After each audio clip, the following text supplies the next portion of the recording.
What's going on, FPL managers? Welcome to a new video and podcast from Fantasy Football Scout. It's good to be back after a long 2 weeks. It feels like I've aged many, many years since we had Game Week 23 start. But I'm joined by Andy, aka FPL Sonaldo, to talk about Game Week 24, which kicks off tomorrow. Excited, Andy? Hey, Ted. Good to see you again. It's been a long time since Game Week 23 started, so I'm very excited to get back into the swing of things. Absolutely, me too. I mean, FPL action has just been missing from my life, so I need it back immediately. But we've got some decisions to make, right? I mean, the main one is whether Salah comes back in for 24. Your team might be set up for it already, but the fact that he's been playing 120 minutes in many, many of the African Cup of Nation matches really does put an element of doubt about whether he'll start on Thursday. So what are your thoughts of that just initially? I'm in two minds personally. Yeah, right off the bat, I think the fact that the straightforward answer is he's mostly likely rested this Game Week 24 because of the amount of minutes he's played. And I think people forget how difficult tournament competition is. It's just nonstop football, and you're emotionally invested, and a lot of factors go into the traveling as well, and this and that. So I think the norm or the majority of people think that he'll be rested, and I do agree with that. But the fact that he lost yesterday, and because he's so competitive and just a fighter in his spirit, there's this sneaky feeling he plays his next game. I wouldn't rule it out completely. We just don't know. I mean, he's already on the air flight back. I do believe he's back in Liverpool now. So he's already back, and we'll have to wait and see. Yeah, his desire to play Premier League games to break records is unparalleled. So that we can definitely see it from both sides. I think the travelling aspect, as you mentioned there, is really underrated element. I mean, the amount of times that you go on holiday and you travel long distances and you feel exhausted afterwards, even like driving in the car for a few hours is exhausting. So, I mean, it'll be interesting to see what happens. Hopefully, we get some sort of confirmation before the deadline that Klopp has some intention about whether to play him or not. I really don't know, and this was annoying for me because I've got enough money in the bank to get him back immediately this week. So this is a big decision for me about whether to get him in 24 or prioritize another player. But yeah, I mean, it's not very helpful because we can sort of see it from both instances, but probably the answer is that he probably won't start and maybe make a cameo appearance, but we will just have to see. Let's move on to talk about how you got on in Game Week 23. It seems like a long time ago, but I've got your team up here, 32 points. You didn't take a hit, and you didn't fall into the Dennis captain trap, which I'm happy for you about because I certainly did.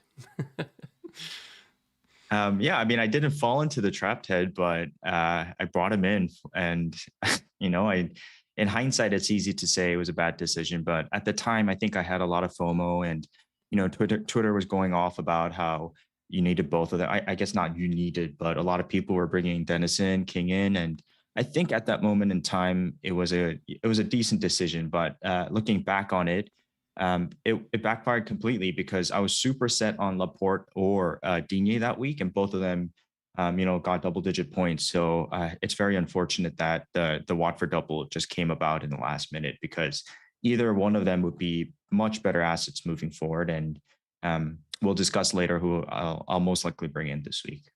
Yeah, it's annoying actually because with the Watford players, we were sort of wavering on whether they were actually decent FPL assets anymore. And the fact that they had an incredible double game week and just got nothing from it really sealed the deal for us that they're a really frustrating pair to own.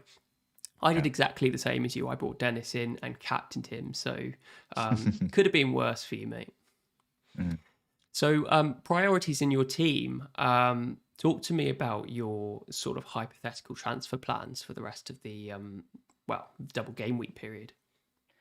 Yeah, I mean, I think we'll discuss the double game week assets, and I think we have to realize that the double game week from 25 to 26 is somewhat straightforward. And I say this lightly because what I mean by this is there's an X amount of, there's an X pool amount of players that we can pick from. I don't think there's a right or wrong decision on who you go for. I think there's multiple correct answers in a positive light. But what my bigger concern is, what are you going to do in Game Week 27 when the blank comes? What are you going to do in Game Week 30, 33, 36? And what's your chip strategy? I think that's the first question you have to ask yourself. And then you kind of work your transfers around that, right? For example, if I'm deciding to free hit in 27, then maybe your transfers differ from whether you decide not to do it. In my case, I do have Ramsdale, Saka, plus 3 Liverpool players eventually by 27, and I'm probably going to get another Arsenal player. Ramsdale rotates easily with De Gea that game week. So essentially, I have 5 non-playing players in 27, which makes me at 9 and 2 transfers away from fielding starting 11 without taking a free hit in 27. So every team is dependent, and your decisions shouldn't be so much based on what other managers are doing, but what your chip strategies revolve around.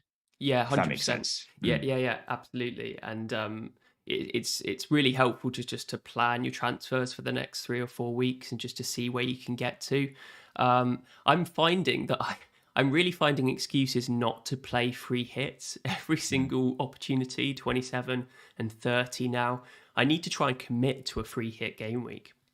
Really difficult because, but it's a nice dilemma to have because, as you say, people like Ramsdale and De Gea rotate very well. We sort of lucked into that with the allocation of the double game weeks, and you can sort of get away without free hitting in 27 if you transfer out a Arsenal player after game week 26 and have the 3 Liverpool players on your bench and Ramsdale. So that's certainly something that I'm thinking about. But I mean, what's your intention for 27? Is it going to be a free hit? I don't think so. I think right now, in this moment of time, I don't think I need to get there, right? There's 2 parts to this. What is your team set up right now, and how is it going to look in 27 after the transfers you make? And then the second part is, how do you assess the actual blank single game week matches in 27? And, I think there's a mixed bag of answers. Some people might say there's a lot of good matchups, but personally, I think there's a lot of iffy matchups. So I don't necessarily need to free hit in 27. Again, I'm going to work towards getting 3 Arsenal and 3 Liverpool by 26. So by the time 27 comes, I can make that decision then, because I'm in the luxury of having 2 free hits. Yeah, me too. Thank goodness. I mean, top 10K is still on the cards for both of us. We just need to find a way to do it because it's been pretty, paddling around the sort of the rank boosts, sorry, the rank areas that we're in, and we haven't made massive progress in the last few weeks, and it's kind of frustrating. But I think with the amount of chips that we've got left, I think we can probably just about do it. Let's just move on to my team. It's not too dissimilar from yours. The only sort of benefit I have was that I transferred in Laporte last week, and I was actually at that match. I went to the Saints match and sitting in the Saints stands, trying to commiserate with everyone about Saints conceding a goal, but secretly going, yes, Laporte goal. So yeah, Nice. 10 points was nice. I took a hit. So I can't remember who I transferred out, but Laporte came in and Dennis came in. And that was for a -4 and captain Dennis, which was an absolute nightmare. It was the worst way to start a game week, but it seems like such a long time ago now, so I'm over it. And I'm ready to go on to game week 24. It's crazy how so many decent players blanked in game week 23. Like Bowen, Fernandez, Martinelli. It's all very surprising, but next week's another game week, so I think I'm pretty happy with the team. Double City is sort of going against targeting double game week players, but I mean, they're one of the best defenses in the league, right? Is that something that you're considering with your transfer out for Alonso? Yeah, absolutely.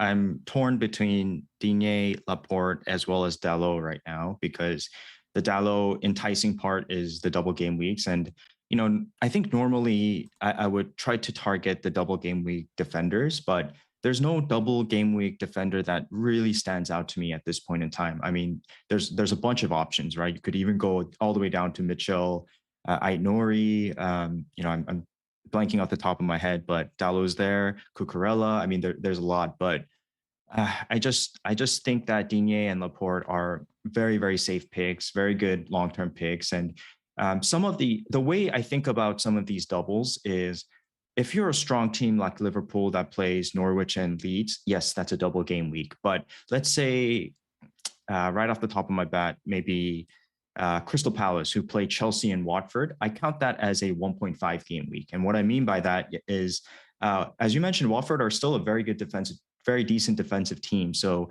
it's an unpredictable game, right? However, the Chelsea game is pretty predictable in the sense that I don't see Crystal Palace getting much, but a 2-pointer.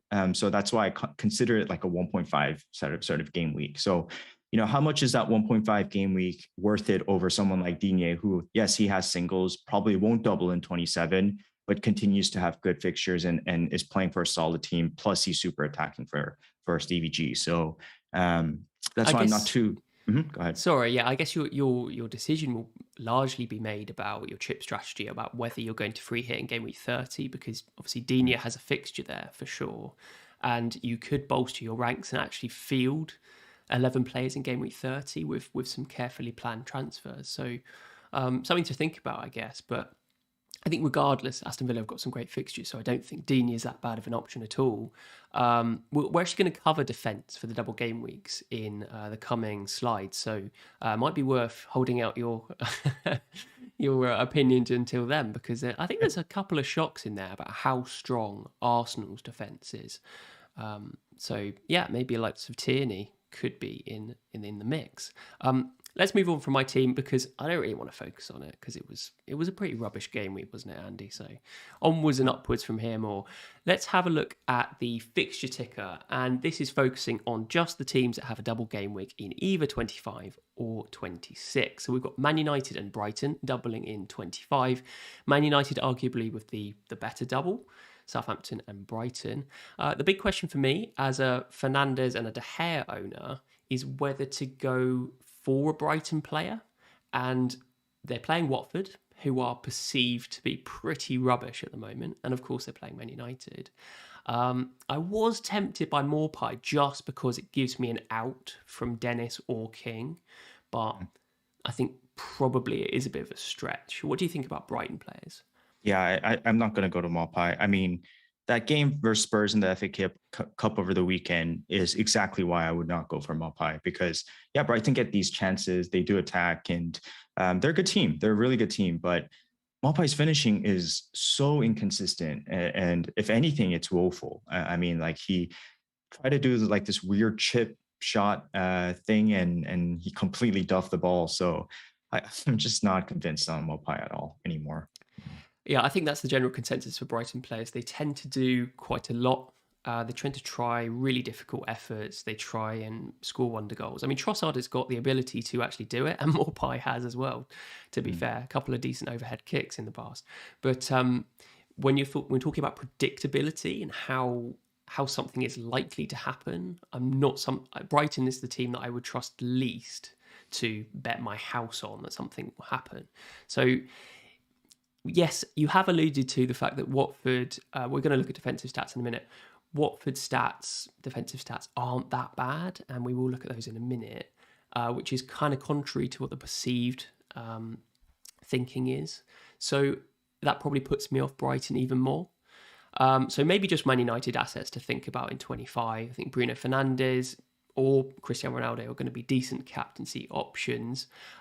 Let's move on for 25 and talk about the 26 doubles. We've got Liverpool, Arsenal, and Watford, arguably with the best double game weeks. Liverpool against Norwich and Leeds. I think Salah is going to be heavily triple captained in those two fixtures. Arsenal, we've got Brentford and Wolves. So a really decent double for Arsenal. And I'm not surprised people are thinking about tripling up. Obviously, it does create a problem because both Liverpool and Arsenal blank in 27, hence the free hit thinking. But as we sort of alluded to earlier in the video, if you have the capacity to bench them in 27, transfer one of them out and field a full 11, because the likes of Livramento and Southampton play Norwich. So there's a lot of players that have been sitting on our bench for a while that might suddenly be an important asset in 27. Mm.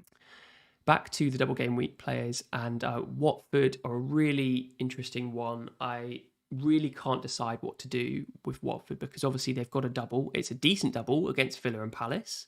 Do we keep Dennis and King? Do we keep one of them or do we get rid of them? It seems like a bit of a counterintuitive to get rid of them.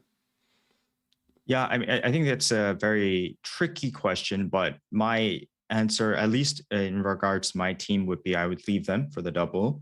And there's a couple of reasons why, because if I understand why people might be wildcarding right now. You could really attack the next 2 game weeks and set yourself up for, I think, all the way up to game week 30, because we have a sort of a general landscape of what's going to happen till then. Of course, Chelsea might be added in 28, 29, like a double, and there's all these different things that might happen in between, but you could at least plan for a wild card right now. And in that case, you probably would not be doubling up on the Watford boys. However, like many managers, such as you and I, Ted, who have Dennis and King, you want to be maximizing the double game weeks with as many players as possible. And while we already have them, what is the point of transferring them out? Of course, you can upgrade the asset if you think it's really valuable, but Edouard versus, let's say, King. Yes, Edouard's a good player, but do you really trust that Edouard's going to get more points than King? You just never know, right? So for me, it's more about trying to maximize as many doublers as you can. So another part of that is Jota, and people are trying to transfer Jota out and get Robertson and Salah in, but I don't necessarily agree with that because that could easily backfire as well when you already have him in your team. Are you following me at all? Yeah, 100%. I just like it. I think what you're saying is completely logical, but the part of the problem is that the Watford players have just such little form. They've just had arguably one of the best double game weeks even possible, and Mhm. they've come out with a combined total of 1 point. What if you Mm. captain Dennis? So it's really, really frustrating and it's an interesting dilemma. I actually really rate Edouard, partly because I've done quite a lot of work this morning on researching the Palace players. So I am kind of swayed to moving one of Dennis and King on to the likes of Edouard and seeing whether the likes of Weghorst or whatever he's called might be a decent option for 26 if he doubles Eight in 20. course. That was awful. Weghorst or whatever he's called. um, if he doubles in 27 as well, could be a Yeah. good transfer in for 26. So I think there are other alternatives. At the moment, I'm probably leaning out to transferring it just one of the Watford players out and leaving King in, for example, but really doesn't give me much hope with the finishing abilities he's displayed in recent weeks. I mean, I get it. By the way, shout out Meher. I see you in the chat. But Watford could easily double. There's a possibility they double in 27 as well. We don't know the percentage, but here's the trade-off, Ted. Like, you could have 2 doublers in there in Watford and King, and if you focus on getting another doubler elsewhere, that's again 1.5, 1.53 games over, for example, 2 games and an additional doubler. So I think you have to weigh out the costs of, sometimes minutes is king, right? Minutes is Joshua King. Oh, I'm going to soundbite that. That's nice. Yeah, the dilemma for me is because I've got Ollie Watkins and he hasn't got any double game weeks, but he's got some decent fixtures. And, I'm not sure I can warrant transferring him out, even though he's got single game weeks, because I don't know what I'm going to be doing in 30 yet. I'm probably going to be free hitting, but if I choose not to, he's going to be a key player to keep for game week 30. So I'm only going to have 2 double game week players in my forward line. And I think probably it's going to be Edouard and King, probably. We'll have to come to that. We can talk about those players later on. Let's move on and talk about the other double game week players, the options for the teams. We've got Palace against Chelsea and Watford. I think Edouard is the key one. Note that Gallagher can't double because he can't play against Chelsea. Wolves play Leicester and Arsenal. Leicester have been really struggling recently with defensive frailty. So, but the problem is Wolves can't put the ball in the back of the net at all. So it's maybe a defensive option. Maybe Ait-Nouri, maybe someone like Sarr if you're struggling for a goalkeeper. Burnley, we've got Cornet coming back from the African Cup of Nations. Don't know how to pronounce this guy's name. Weghorst. I'm murdering that name. But keep an eye on him because he could be a decent option at 6.5 million, especially if they have a double-double. Spurs are the one that I'm really missing out on. I've got Davis in defence, but Son and Kane have been flying massively under the radar. Obviously, Son's been injured for the last 2 weeks, but those two have exceptional stats, and I'm really kind of fearing going without them for the double game week, even though they play City in one of the games. Yeah, you know what? Forget that City matchup. Spurs look absolutely fire right now. Sun looks absolutely fire, and Kane looks amazing. I mean, that Brighton game just they're finding the form. Sun could have hauled, Kane hauled, and I think the Man City matchup actually bodes well for the two attackers. I'm not sure about Davis and the defenders. Obviously, Man City is such a strong team, but they will get their chances. They will find the counter. Man City like to press, and Conte likes to counterattack. So I do see an opportunity here. Of course, the game could be lopsided and Man City dominate, but I just do feel like with Southampton, Wolves, Man City, Burnley double Leeds, I would be hopping on Spurs assets, at least one of them, Son or Kane, by game week 26. The trouble is it's so difficult to get on one of them unless you own Ronaldo, I'd say, and don't want to transition to two premiums in midfield. Because if you own Ronaldo, I think it's a fairly easy move from 25 to 26. That's probably what I would do if I owned him. But I think Fernandes is a legit option now, and I just can't see myself getting either Son or Kane in for 26, which kind of frightens me. So yeah, I think it depends on the structure of your team, more or less. But if you can get one of them in, I think really excellent options for the double game week. You wouldn't transfer Bruno out for Son in game week 26? Because I have other priorities, really. I see. I don't know whether, if I don't free hit in 27, I need to focus my free transfers on getting maybe one of the Arsenal players out for 27. King, one of the Watford players, if he plays one game, he plays Man United, which isn't ideal. If he doubles, then that's great. I don't need to worry about that. But I think 2 free transfers in 27 would be great. But Fernandes out to Son could be an option, as you say. Fernandes plays Leeds and Watford in 26 and 27, so it's not the end of the world keeping either. So I really don't know, but I do fear not having a Spurs player. Yeah, Ted, I this is 100%. I'm committed to this, and I'll make your decision easier. Just do Bruno to Son. Just there's no doubt about it. I guarantee Son's about to catch fire, and I'm very biased about this. So don't listen to me, but I just see the signs. He looks so good this game week. This is meant to be a debate show, Andy. You can't just say just do it. Just do it. Yeah, I should not talk about Son on these videos because there's no logic to it. It's just my gut feeling. Yeah, you're the main guy who loves Son. I mean, he's in your name, for God's Yeah. sake. So take Andy's opinion with a pinch of salt. But to be fair, it is a legitimate an opinion, and we'll have a look at Son's stats later on. They are really decent, even though he's missed the last 2 matches. Right, let's move on from this fixture ticker. The only thing to mention is obviously Leeds are the other team that have a double game week, but Man United and Liverpool are really tough.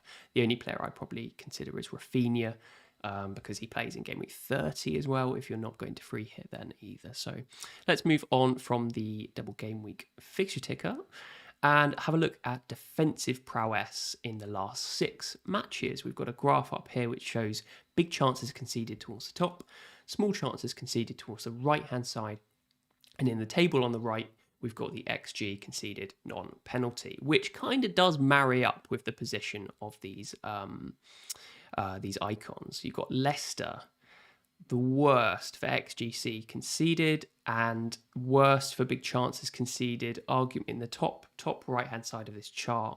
Dreadful. So this is part of the reason why I kind of want to get Salah back in, just in case he does play 30 minutes against Leicester, because he could very feasibly get a result. They're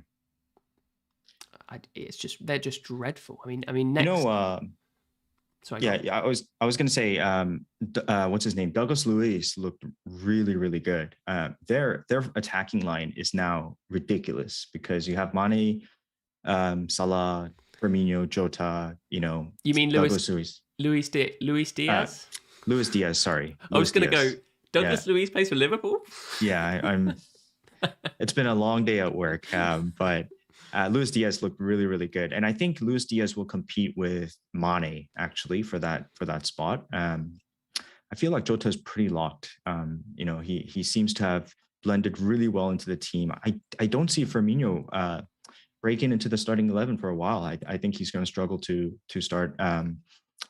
Beat Jota for that spot. So I do see Jota Salah almost locked, and I think it's Mane versus Luis Diaz for that left spot. Of course, Mane is first choice. I completely agree with you, to be honest. I think Firmino hasn't shown enough over what Mhm, Jota can provide as this sort of goal poacher, which mhm, Liverpool really haven't played with in the last few years.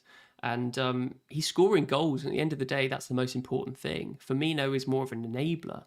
And mhm, I think Jota, even though he's probably struggled a little bit in the last few game weeks without Salah and Mane, he really does benefit from having them around. So Jota's going nowhere in my team. The other thing to think about is a lot of people think considering Robertson over Jota for the third Liverpool mhm, spot.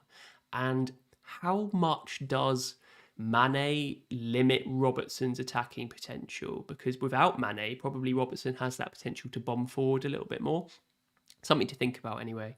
Back to the defensive chart. Liverpool led play Leicester in game week 24.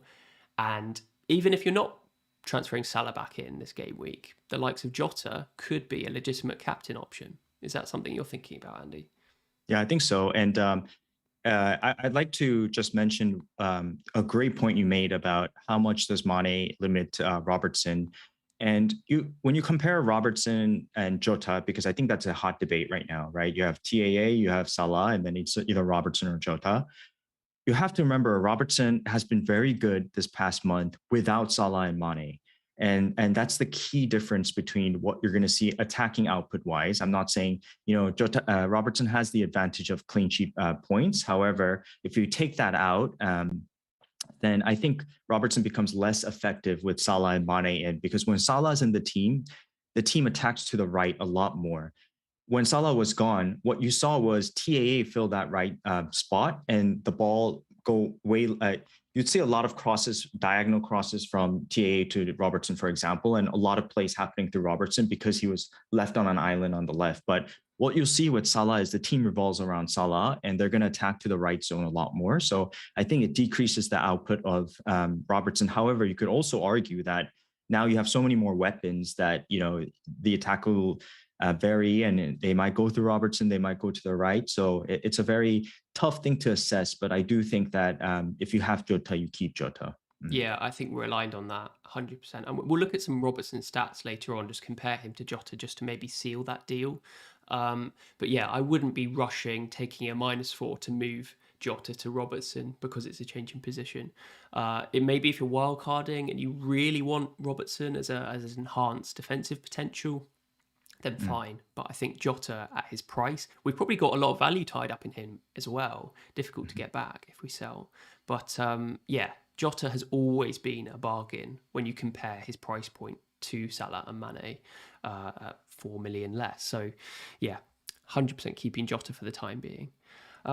Let's have a look at we mentioned the 3 double game week teams in 26 that have a really good double game week. Liverpool play, I think it was Norwich and Leeds, and we can see on this chart, Leeds, one of the worst teams for big chances conceded, one of the worst teams for XG conceded, and Norwich, perceived vulnerable team, have got better in recent weeks, but I think they're still, accessible enough for a Liverpool team to score 3 or 4 goals past. So arguably the best double game week of the season, maybe even, but certainly of the game week.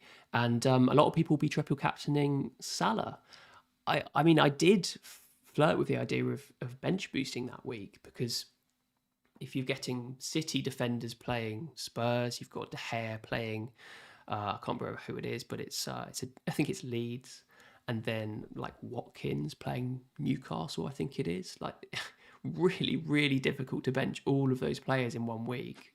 So it did flirt. I did flirt with that idea, but I think Salah against those 2 specific defenses really, really difficult to ignore, right? So is that aligned with your thought process? Yeah, I don't think you need to overthink it. You're not going to gain much rank because this EO is going to be ridiculously high. So if you do go against the grain, then there's an opportunity to gain a lot of rank, but you basically will be hiding behind a huge couch that week because it's Norwich and Leeds. It does not get any better. And if anything, the debate should be whether you TC that week or you bench boost. Will the bench boost outscore the TC? But Salah triple captain against Norwich and Leeds sounds like a no-brainer to me. Yeah, 100%. I think there's a lot of debate about this in the community, and I think the most well-rounded point I saw was there's probably going to be a better opportunity to bench boost later on in the season in 36. There may not be a better opportunity to triple captain someone. So I think that's probably what swayed me. Leeds and Norwich, some of the worst teams defensively. Salah, easy triple captain. So the other two easier fixtures for, I think it was Arsenal and Watford. Arsenal play Wolves and Brentford. Two very middling teams defensively. But Wolves kind of don't concede very much. You see in those in the dot, 0.2 big chances conceded, 0.3 small chances conceded. When you compare that to the teams around them, very, very good at preventing goals, irrelevant of the type of chances that they concede. So maybe Arsenal don't score too many against Wolves, and maybe it's Brentford that's the more accessible fixture. So from that perspective, knowing that Wolves isn't a very attacking team, much stronger defensively, does that sway you at all into doubling up in the defence for Arsenal rather than going for a second midfielder? So I'm gonna, yes, I see the logic there, and that I think that's the sort of generic, not generic, but the right way to approach it. Brentford are weaker, woeful team, and Wolves are a much more better defensive team. But I'm going to bring in a very interesting perspective to you here, Ted, and correct me if I'm wrong. And it's sort of outside the box thinking, but okay, it's game week 26. There's 10 game weeks left. By I think 27 or 28, it's going to be March. So we're entering the latter part of the season, right? So you have to think about these teams differently from how we viewed them earlier on the season in game week 14, 15, for example.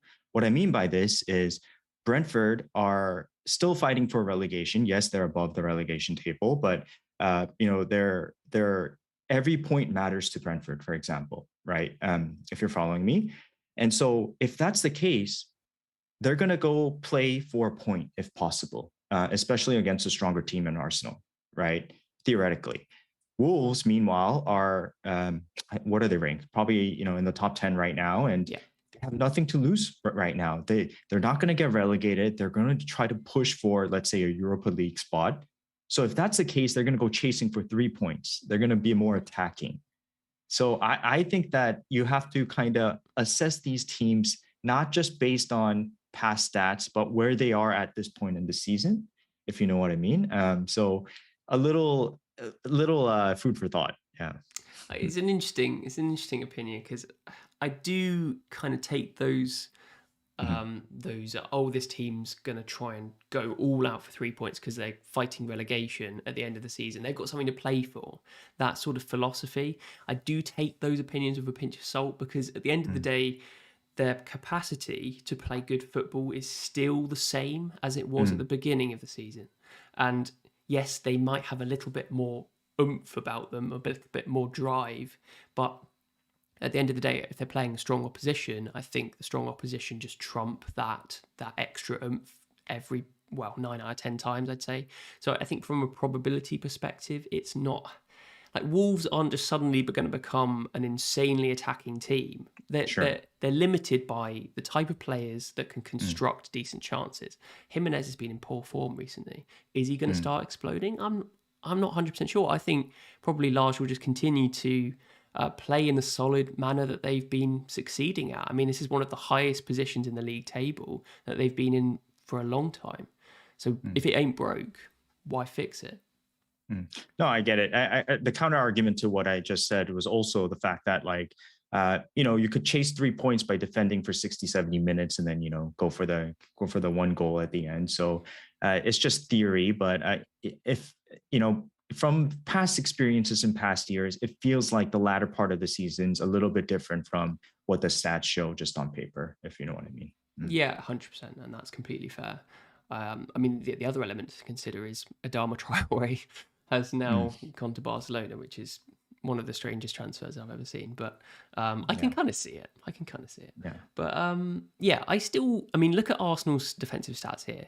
They are bottom for XG conceded. Insane. I mean, I can't remember if they've had an easier run of fixtures in the last 6 matches, but it's still something to be incredibly impressed by. And, if that doesn't convince you to go the likes of Tierney to add to your Ramsdale when Wolves and Brentford aren't particularly free scoring, I don't know what will. And Mm. if I was in your shoes, I might be tempted to go the likes of Tierney, who has a decent attacking potential in him as well. So yeah, rather than just like bullying you into doing that for the next 5 minutes, let's move on. Watford, yeah, a surprisingly middle of the pack here for a perceived team that we thought were the new whipping boys. They're not conceding too many chances, too many more chances than their compatriots. They are conceding quite a lot, 1.2 big chances conceded, 0.7. That is definitely underperforming defensively when you compare it to the likes of Leeds and Newcastle conceding a similar amount with considerably worse stats. So yes, I can kind of see it. Maybe that's something to do with their goalkeeper. I really don't know. But yeah, there is a little bit of light at the end of the tunnel for Watford defensively, especially as Roy Hodgson has joined them as their new manager. I fully expect them to be a little bit tighter at the back. What do you reckon? uh, yeah, sure. I'm just done with Watford. I don't want to. I don't want to deal with them. I mean, yeah, sure. If they're defensively decent, where would you even go though? Yeah, it's the goalkeeper or nothing, really, isn't it? Okay. Um, Mhm. but yeah, it's. I think it pays to have a rotating goalkeeper pair at the moment. There's a lot of them that work at the moment, especially De Gea and Ramsdale's we Ramsdale. have. I think there was Sanchez and Guaita or something like that. I can't really remember. But there's a lot of good rotating goalkeepers. Foster at 4.1, 4.2, whatever he is still a viable goalkeeping option. He's really, really Yeah. super Yeah. cheap. He got a clean sheet at the weekend against Burnley, but still, he's a clean sheet, and I'm sure that was welcome to most of his owners. You still might be tempted to play him in the double game week. You never know. But yeah, I mean, Watford are a surprise, and Brighton are playing Watford and Man United in game week 25, which, as we sort of alluded to earlier, puts me off getting a Brighton player in Mm. 25. But yes, I mean, I think that's probably about it for the defensive prowess. Let's have a look at some double game week players attacking wise, because these are the players that we're going to be looking to bring in. And I think there's some shocks here. I didn't expect Son and Kane to be that good. Like, I really, that was really surprising, and it kind of worried me, which is Mm. probably why I was a little bit flustered earlier in the video about not having Son. But and Rafinha is up there, massive amount of attempts, which is shots plus chances created. The problem is he doesn't have a very good double game week in 26, and maybe there are other priorities in your team, the likes of Bowen and Fernandez or whoever. For me, have single game weeks in 26, but I'm unlikely to shift them because they are decent single game week fixtures. So there isn't enough space for Rafinha in my team. Is that a mistake I'm making, Andy? Do you reckon I should prioritize him?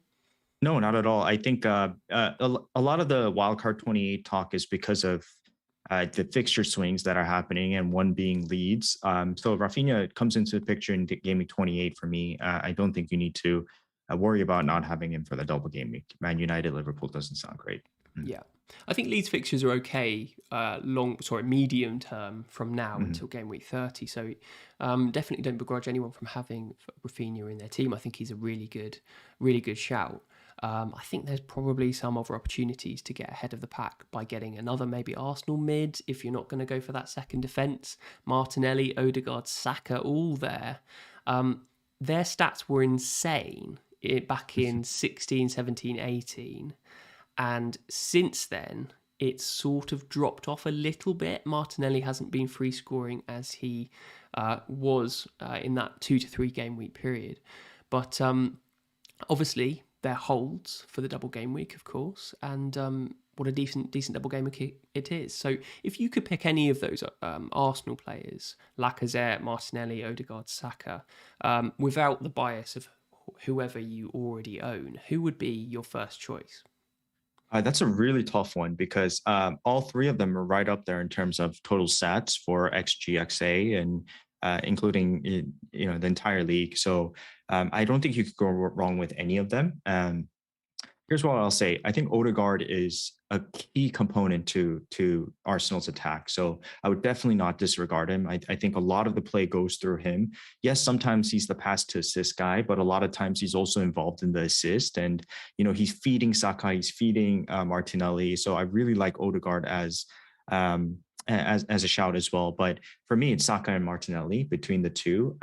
Martinelli is so direct, such a marvelous footballer at such a young age, and I think both of them are firmly in my plans for Game Week 26, unless you convince me, as you said, to go to Tierney instead.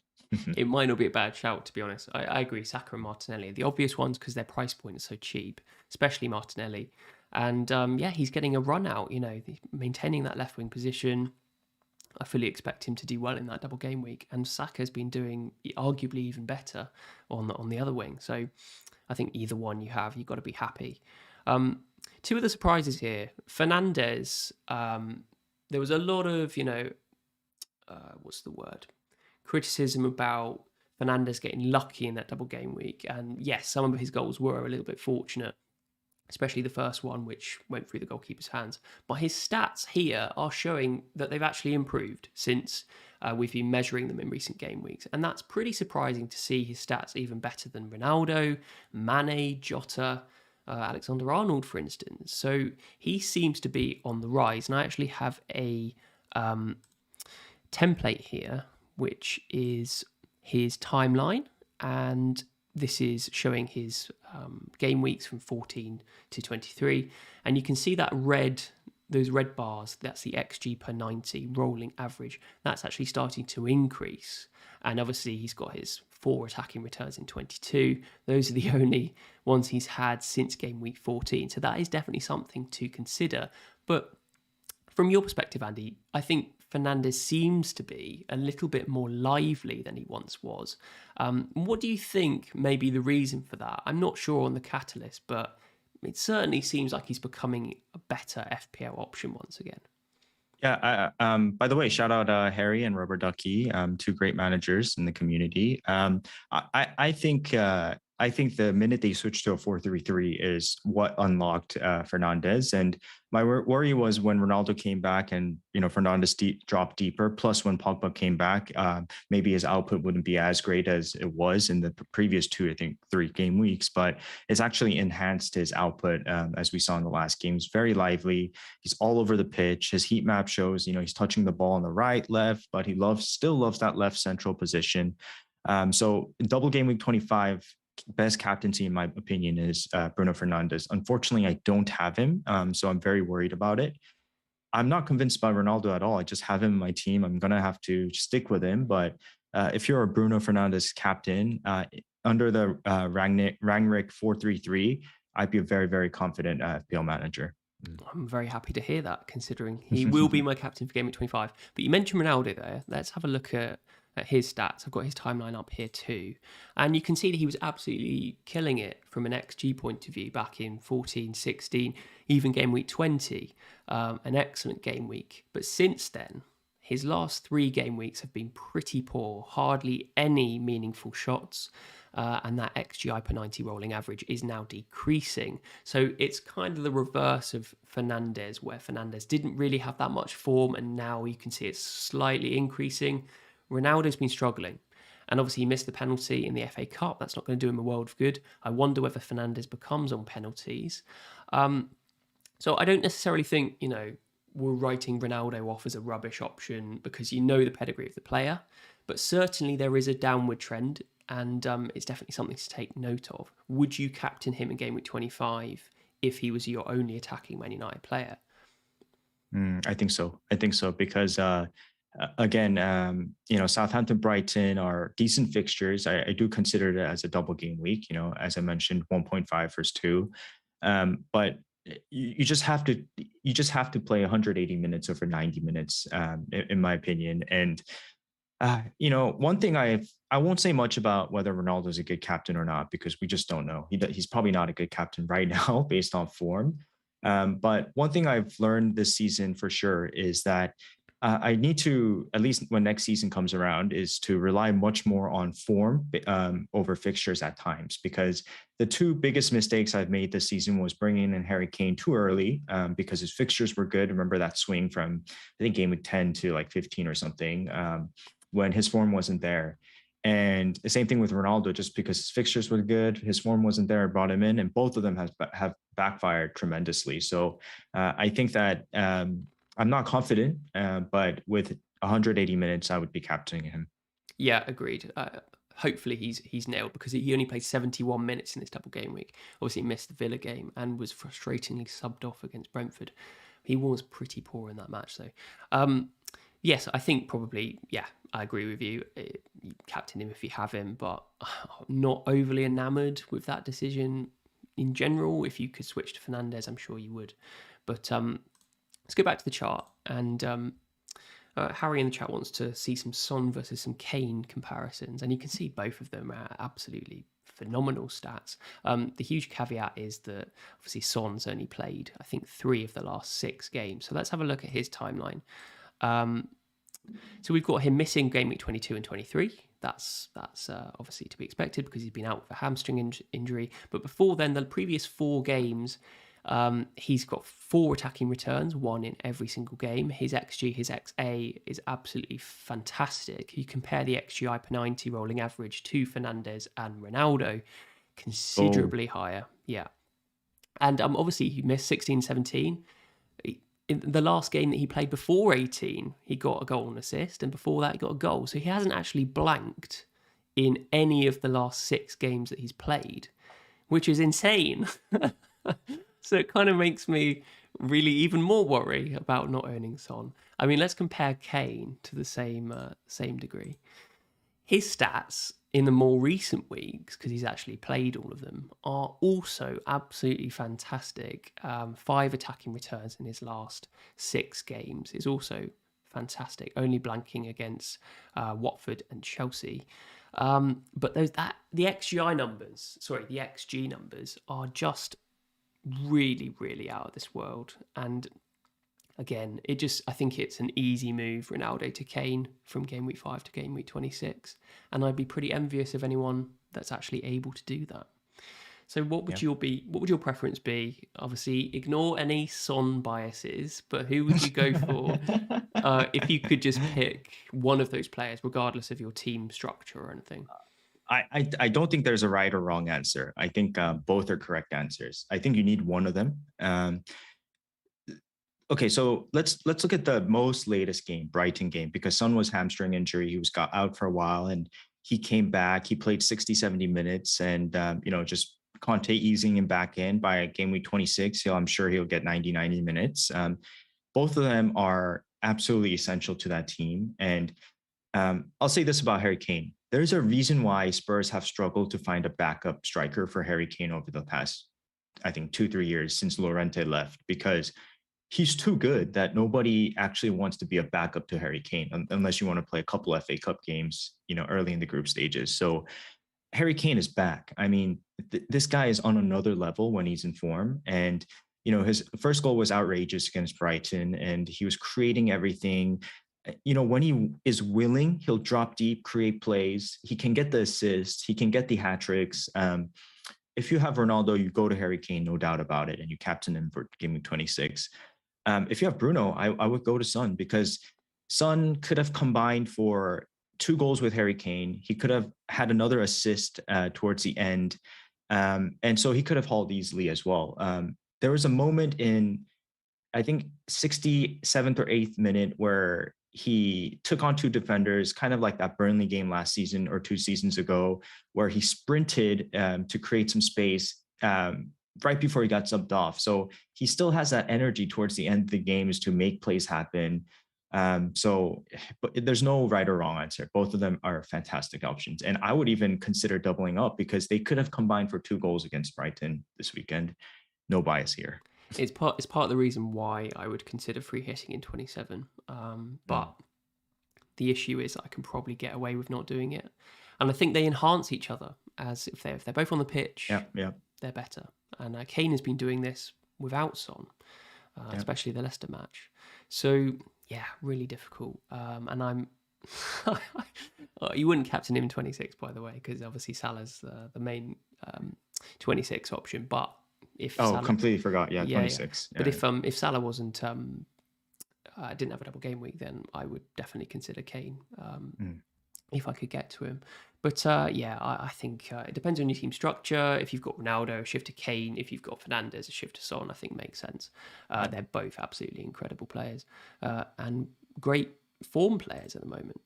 But let's go back to the chart. I want to really touch on one of the key mid-price forwards who is going to be almost certainly my replacement for Emmanuel Dennis, and that will be Edouard.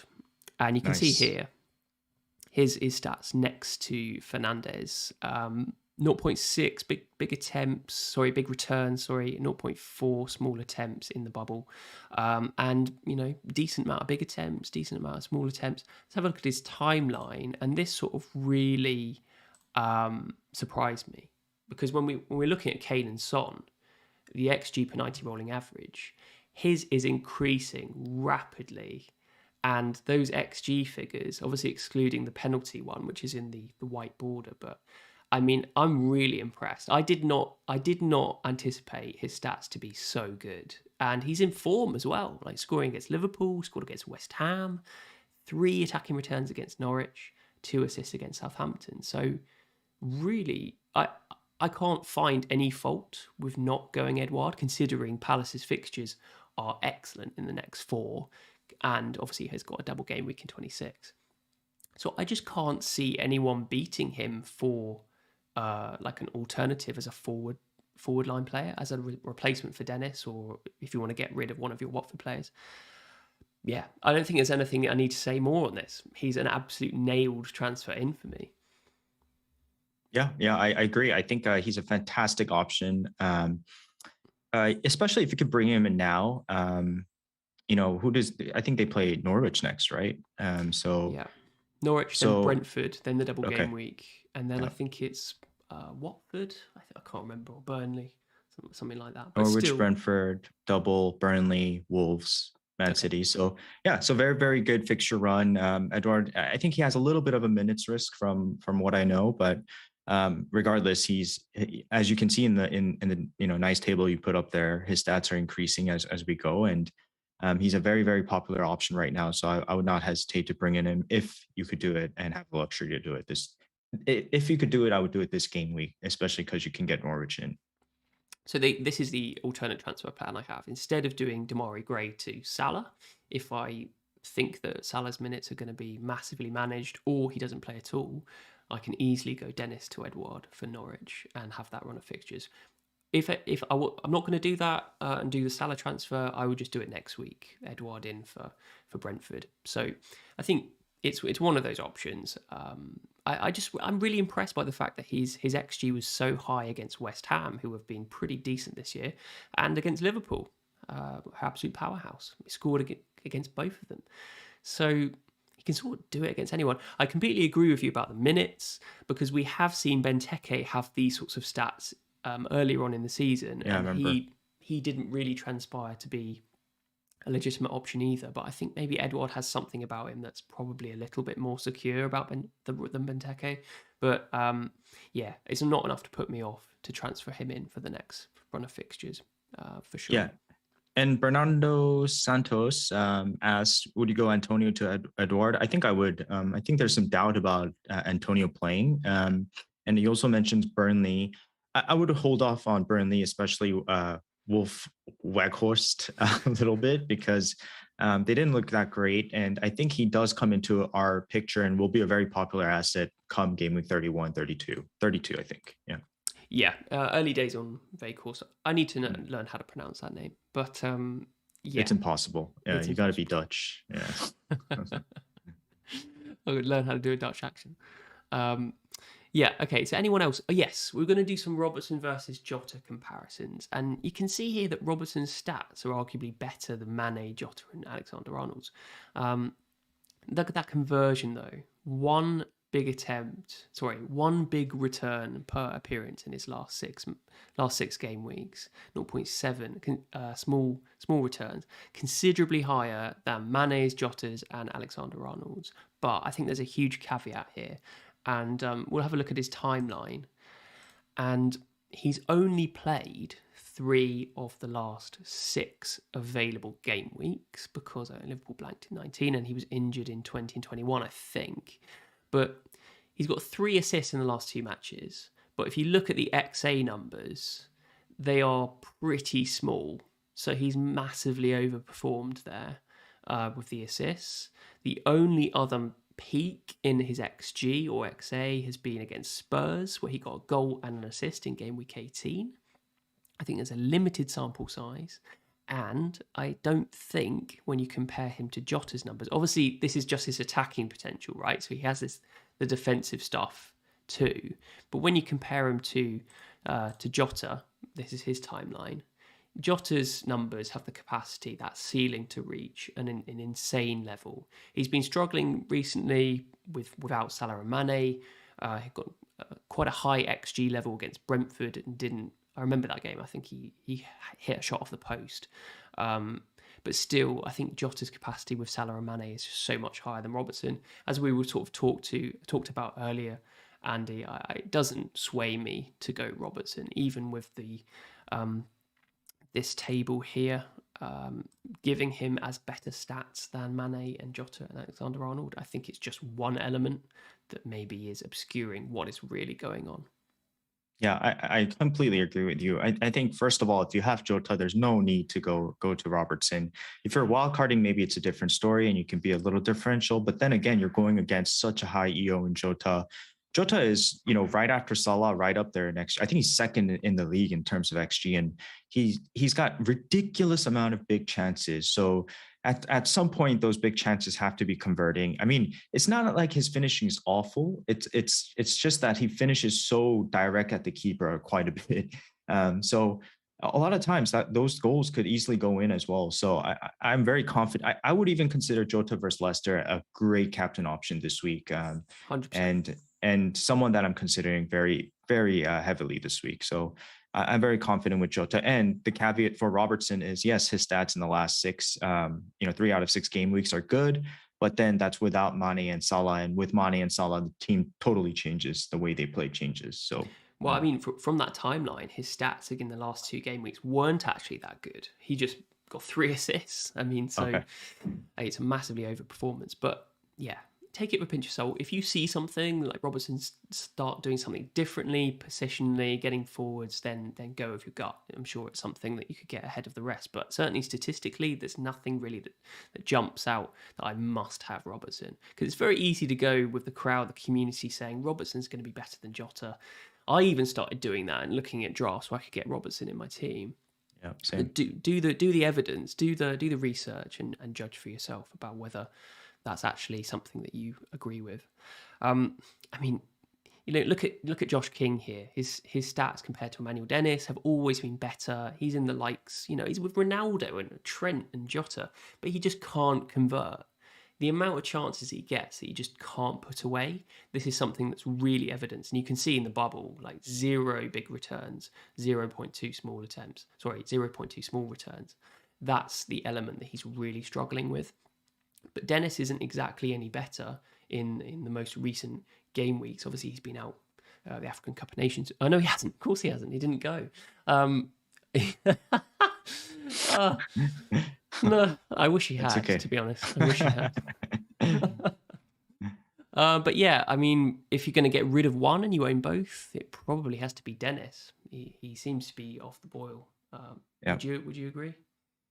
Yeah, I mean, like, there's no, and like, does anybody know the answer between Josh King and Dennis? No, right? And so, if that's the case, you go with the guy that's playing central, and most likely that's Joshua King, and you go with the guy that has penalties, which is Joshua King. So Yeah. it's like picking between two bad apples. So yeah, Yeah, one gets more chances but can't convert, and one doesn't get any chances but occasionally scores the odd wonder goal. And that seems to be dying off recently as well. So that probably does put Dennis's last nail in the coffin, really. So I think he probably is my move to Edouard. I think Edouard is the guy for me. Um, Anyone else to talk about on this chart? I think maybe the only one we haven't mentioned is Salah, actually. And let's have a look at his timeline. There's not really much we can say about Salah. Obviously, he's an incredible player. His stats are insane, but before he went to the African Cup of Nations, he has sort of struggled compared to his usual rate of conversion. Like when we look at that Leicester match, I remember not owning him during that period, and just look at that XG. And he missed the penalty as well. That's yeah, I remember that. the blue in the white border. But you've got to count your lucky stars that as a Salah non-owner, he didn't get anything in that game. Yep, Got a goal that's against me. Chelsea, of course, but I mean, yeah, you've got to expect him to come back firing and vying for the Golden Boot as well. But yeah, not much more to say on Salah. His stats are always absolutely excellent. Anyone else to talk about on this? I mean, Trossard and Maupay are down here. That sort of puts another element of doubt about getting either one for that double game week in 25. I think that's a major trap. I think just focus on the Man United players, as we've sort of been alluding to. Lacazette's an interesting one, Andy. Like, if you need to transfer a forward player out, No, and you've got the money, would you ever use it as an excuse to get Lacazette? no, I don't think so. I think his cost, he's too expensive for the value he brings.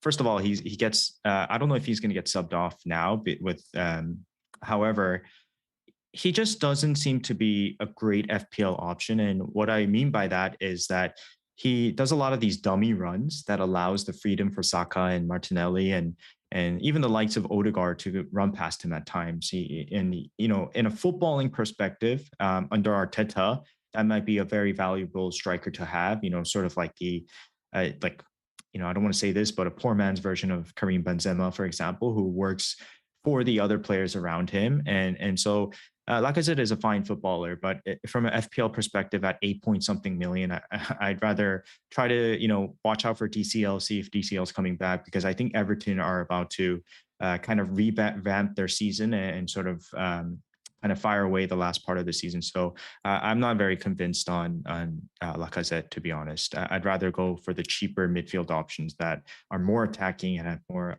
potential for FPL points. And I just want to say the chat has been sort of on fire the last few minutes, because Omar says, please don't ever mention the Watford lads again, and Martin Boyle says the answer is neither. So it looks like a lot of people have gone through the same pain that we had in Dennis. So Oh, 100%. You can definitely empathize, but I'd say yeah, recency bias, guys. Come on, like, they've got a double game week in 26, and King isn't like the worst player in living memory, is he? He's still on no, it's not. penalties. He's Yeah. scored a hat trick against Everton. Still has that chance to be, a double game week hero for anyone that keeps him.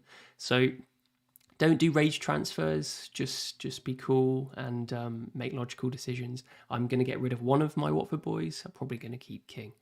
But yeah, going back to your Lacazette analysis, I think it was pretty spot on. The analysis, the comparison I would make is probably Firmino sort of role Oh yeah, ever perfect. since Aubameyang went off and was dropped from the team, and then they shifted Saka and Martinelli up on the wings. Lacazette's become that sort of enabler for those two, and as Odegaard, as you said as well. But yeah, as an FPL asset, Firmino's blown hot and cold, so yeah, I don't see why Lacazette wouldn't be any different. Right, let's finish the video by talking about your transfer plans and have a look at your Game Week 24 bus team. Normally when I do this video, it's only well, it's like 5 or 6 days since till the start of the next game week, but it's only tomorrow that Game Week 24 starts, and Nice. yeah, a short lead time up to that. But you've got Alonso here without a fixture. He's going to be your transfer out. Excuse me. Anyone else you're looking to transfer out at the same time? Will he be your only transfer of the week?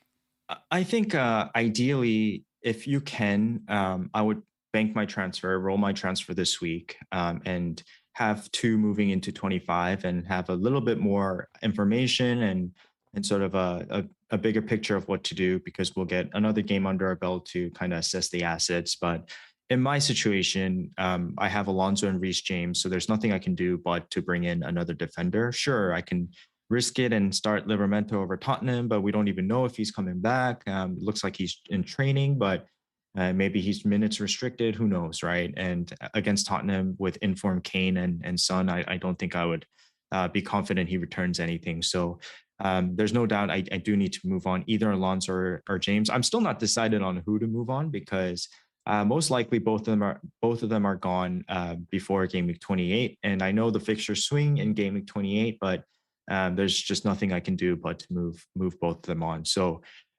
ideally, one of them will go, and the options have been narrowed down to Digne or Laporte. But I do see the case. There's a bunch of options, but I do see people mentioning, for example, what's his name, Kyle Walker, because he's suspended in, I think, the European competition. So he could start the Premier League games. I'm not sure if he's gonna actually do that. And then another option would be Dalot. I'm actually have some openness to going to Dalot, because I've been speaking to LR for a little bit about it, and he's pretty convinced that Dalot is a good punt, a good shout, and I could see the potential in Gaming 25 coming from them. I think Rangnick just came out and said in an interview that he's supposedly really focusing on the wingbacks to be very attacking in his system. So I could see that. Quickly want to mention the Spurs assets defensively. I'm not sure where I would go. It's going in all over. I'm going in circles about the Spurs assets. I think the ideal starting CB lineup is, and the LCB position would be, what's his name? Ben Davis, and then Dyer and Romero. Over the weekend, we saw Romero play the Dyer role, so he was not moving forward. He was like way back, sweeping everybody, and just such a marvelous footballer. So I could see him there. So I think it'll be Sanchez, who's quite rotated, even though he's in form. But all three I wouldn't go to. Maybe Royale. Royale had a very decent game, so I could see that. And someone's just mentioned Livramento started on the weekend, so some food for thought for me over there. And then some other options could be a Crystal Palace defender in Mitchell possibly, or Aitnori, who also has a double. So there's a lot of options, but Digne seems like the most likely pick for me. Yeah. The only player you didn't mention was Tierney, who was my Oh, forgot. Yeah. trying to get you to go towards. I think like an Arsenal defensive double up is not the worst idea if Yeah. you can cover when they blank in 25 and 27. But yeah, Livramento is an interesting one. It would be great to have him back because he's been such a good enabler for us in our FPL teams. But it's definitely something to think about that Kyle Walker-Peters has been really good at right back. Plenty of goals scored. I mean, he scored against City, he scored at the weekend in the FA Cup. And on the other side, Perro at left back hasn't actually done too badly. I don't rate him as a player, but he's a good like break up. He gets in people's faces and breaks the game up. He's not a bad player. So I imagine that Kyle Walker-Peters will go back to the left and Livramento will come back in, but it is something to think about. And if Kyle Walker-Peters does play right back, there is an option that Livramento is pushed up into right mid. I'm not 100% sure Ralph is completely comfortable with it, but definitely something to monitor, because I think Livramento still could play a part in the rest of the season, especially in game week 27 when Southampton play Norwich. Well, can I ask you, Ted, two things before I ask you. FPL Focus says DCL is back in training, so good information there. And Roxberry asks, what are the chances of Villa getting a double in 27, I believe? And I think that chance just dropped significantly after Leicester lost. So yeah, some information there. My question to you is, would you roll here? Would you just play Livermento versus Tottenham and have No, no. basically zero bench? I mean, you have to transfer out Alonso and James at some point because they've got so Right. many blank game weeks. So you may as well just make a decision, a logical decision, and No. live with it. Either you go for the double game week in Tierney, or you go for a longer, longer view like Digne or Laporte, someone that is going to be a decent option for the rest of the season. And I think probably what I would do is err on the side of caution and do the latter. Even though Tierney is an exciting prospect for that double game week because it is a marriage made in heaven. Those two attacking, the Wolves and Brentford aren't exactly attacking, and Arsenal are just playing the best attacking stats in the league. So it's really whether you want to target a short-term view or a longer-term view, and I think probably more often than not it's better to do a longer-term view. So whichever play you go with, I think will be a really decent replacement for Alonso. I don't think I'd roll. I think I'd try and fix it right now. If I do go for Tyranny, guys, please remember Ted did influence me, and the blame and the glory goes to Ted. So Tyranny is now firmly in the back of my mind because of you. It would be a good option. He was a superstar in the free hit game week 19 squads. Just everyone's free hitting, so let me just score for you and get you 10 points or whatever it was. Absolutely ridiculous for the people that didn't own him, but it just shows he's got that attacking potential. He's a talented player, and Arsenal are really solid at the back. So I don't think there's anything wrong with him, but I would say that he's a more specific target for game week 26 rather than a longer term view. So definitely something to bear in mind. Are you feeling pretty good about the rest of your squad? What other fires do you think you have to put out? Oh, let's talk about captaincy, right? I'm very confused on captaincy. Cancelo, I think Cancelo is going to be a very popular captain this week. I could see a lot of people capturing him. Foden, the potential is always there. The hauls are always there. But this season, he hasn't been hauling too many times, and his minutes is risk. Pep roulette. Who knows, right? Well, you say that. I mean, he's been playing 95% of the games, I'd say. Has he missed one yet? I'm not sure he has. Oh, really? I think he's, from my recollection of the past few game weeks, I feel like he's missed one or two, but maybe I'll look into it a little bit. Jota, definitely a shout. Trent, definitely a shout. Yeah, I don't know. What Bowen possibly. Although West Ham looked not too good over the weekend. Yeah. So Bowen was my initial bus captain, but I don't know what kind of game. What's he called? Hodgson will play, and Bowen has come through for us when we've captained him, especially in that double game week. A lot of people triple captained him, so he has proven that he is kind of a reliable asset, but I would still say that maybe Watford isn't as an easier fixture as we think. I think Jota against Leicester arguably might be the best captain, but I don't think Foden against Brentford is equally as bad. He's such a talented player. He's just been frustrating to own in FPL. So, I mean, are you not considering Ronaldo against Burnley at all? No, not at all. Not at all. I think a lot of people will, but again, this is why I want to base it much more off form this time than just the name value and the price point. Yeah, that's completely fair. I mean, we mentioned Everton earlier on. You're talking about Calvert-Lewin. Do you think Damari Gray's minutes might start getting managed with the new signings, Van der Beek and Dele Alli? Or is that maybe a longer-term view? Maybe Gray starts against Newcastle and is probably still a decent asset for this specific game?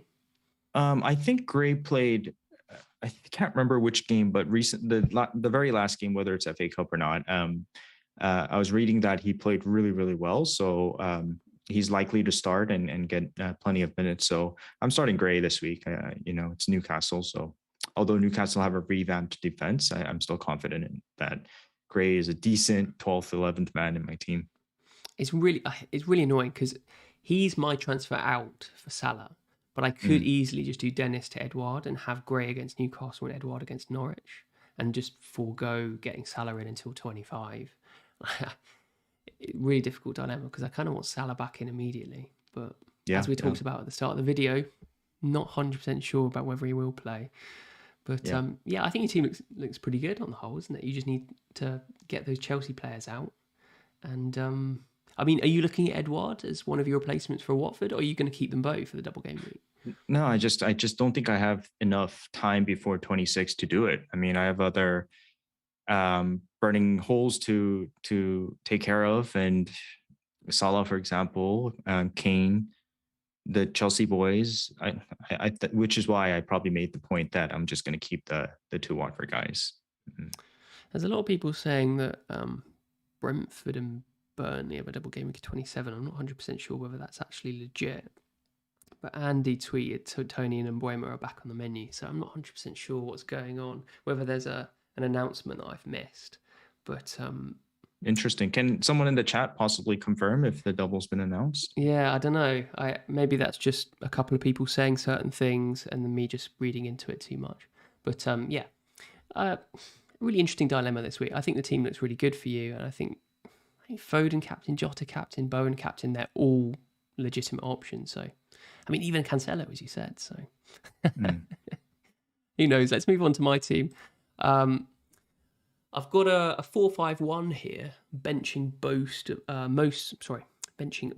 of my Watford players, King and Dennis, against West Ham. It's probably not the worst idea. I've got the hypothetical transfer here, and I haven't actually made it. Damari Gray out for Salah, but definitely not 100% on that. And as I've alluded to in the rest of the video, I may just do Dennis to Edouard and play a 4-4-2. No, a 3-5-2, probably, playing Gray against Newcastle, bench Davis against Southampton, and play Edouard against Norwich. So it's either one of those two. I might just bite the bullet and get Salah back in this week if there's any prospect that he plays. But I think the team looks okay this week. Watkins against Leeds is a decent fixture. Double City defence against Brentford. Davis against Southampton. Who knows whether that's going to be a clean sheet or not, but I think it's looking okay. And yeah, as I said, one of the Watford boys goes for Edouard next week. And I will have Fernandez captain for game week 25. He's currently my bus captain against Burnley. Not 100% sure whether that will actually happen or not, because even if I do bring in Salah, I won't captain him because of that uncertainty of minutes. So yeah, I can actually get to a starting 11 for game week 27 by careful planning. But yeah, 3 free transfers sorts it all out. So I don't think I'll be free hitting in 27. Doesn't look like it. Wow. So you're doing great to Salah? That's the current Possibly. possible transfer, Gray to Salah, because I've got 8.1 million in the bank. So I sort of set it aside to bring in Salah straight back in. So the possible moves were Gray to Salah this week, Dennis to Edouard, and then I can play Livramento against Norwich in game week 27. I think I've got 8 double game week players for 26. Oof.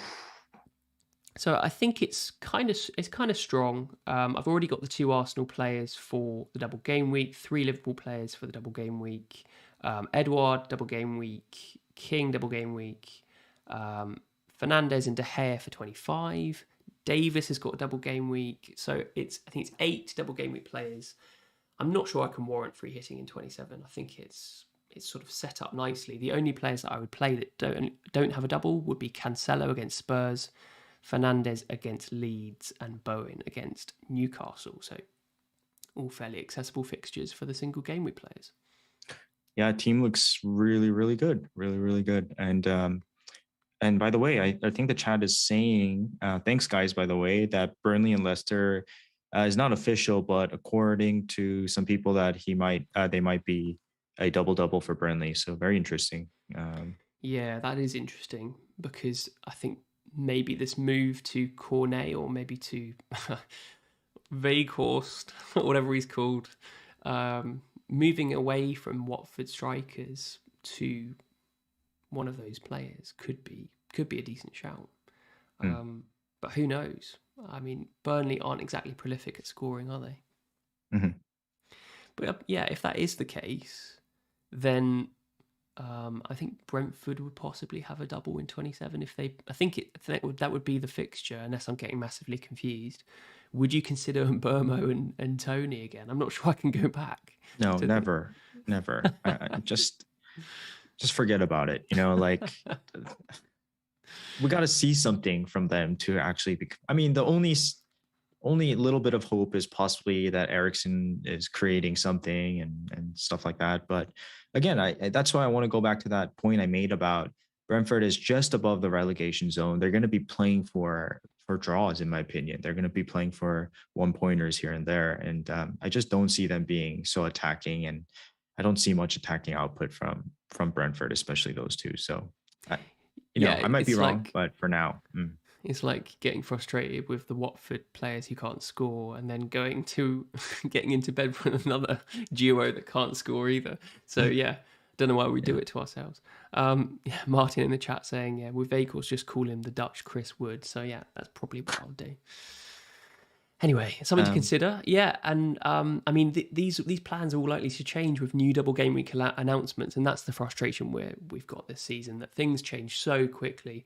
Had a super chat from Ahmed. Thank you very much, Ted. When would you get rid of the double City defense? I'm not sure I would. I think they're a no, you really wouldn't. good, Mm. long term hold, and if you can get away with benching one of them in game week 26 with double game week, then I don't think it's the worst idea to hedge your bets. And yeah, I think Cancelo and Laporte both offer attacking potential as well. So not on the cards for me removing until the wild card, and then I will readdress. When are you thinking wild carding, Andy? 28 or 31? This is a very interesting topic, and I'll be speaking about it a little bit more in depth with Prost on Wednesday. And Prost did a great, analysis of trip strategy last week, so do check that out. But, um, you know, there's a lot of people are kind of, saying about the 28 fixture swing, and you have to be very careful with that because the 28 fixture swing does allow you to hop off a bunch of assets and hop on a bunch of assets, but the assets you're hopping on you're going to be stuck with them for the rest of the season pretty much, right? Yeah. Because there's only 10 game weeks left. So for example, you're going to be tripling up on Chelsea. Do you actually know which Chelsea assets you want? Are you actually convinced to triple or double up on Wolves assets, for example, Leicester assets, and so the traditional way of playing FPL is to wildcard before a double game week because you want to be maximizing the crap out of a double game week, whether that's 33, 36. And so for me, my plan has changed a little bit. I think I'm going to hold off on the wild card till possibly 31 or 32 or even later and really, really attack that bench boost for a double game week is what my thinking is right now. I completely agree, especially if you don't free hit in 27. Because if you free hit in 30, you can sort of get away with just continuing with the team that you have, and 30 is just a bump in the road. And Mm. like having the 2 free hits left is a massive boost. And if you're not going to use one on 27, you have a real advantage. I'm kind of struggling about when to think about spending the second one. If I do free hit in 30, I think it's probably got to be in 33, the next big double game week that you use it, the free hit, to just go really hard on the double game week players. And then wild card in what? 35 and bench boost in 36? That's fine. Yeah, that's fine. And I like to say for the managers that may have only one free hit, I would definitely not use it in 27. I'd find a way to navigate around 27. But for me, using it in 30 is almost a no-brainer. You have 3 or 4 fixtures, and um, I think the free hit comes into play in game week 30. So I would not convince, but really think about using it in game week 30 and not worry about working towards game week 30. Yep, sounds good to me. Well, we've got it all sussed. Top 10k on our way, Andy. I don't know. I've had like 4 reds in a row, and my confidence is way down right now. So hopefully a bounce back week, but we'll see. Presumably small reds because you've got a really decent Mm, rank still, and top mm. 10k as your ambition was always the case, Yeah, yeah, even when you were just off the pace. Top 10k definitely within your grasp. So fingers crossed I can appreciate it. emulate that as well, and we can finish the season strongly. But yeah, let's leave the video there. Thank you to everyone joining us in the chat. And yes, thank you for correcting me. Brentford will not have a double game week. Just getting confused with all of the recent news. So yeah, we don't need to go for the Mbermo and Tony double up. Thank goodness for that. Yes, thanks again for joining us. And thank you to Andy for joining me. Best of luck for game week 24, my friend. Thank you. Thank you.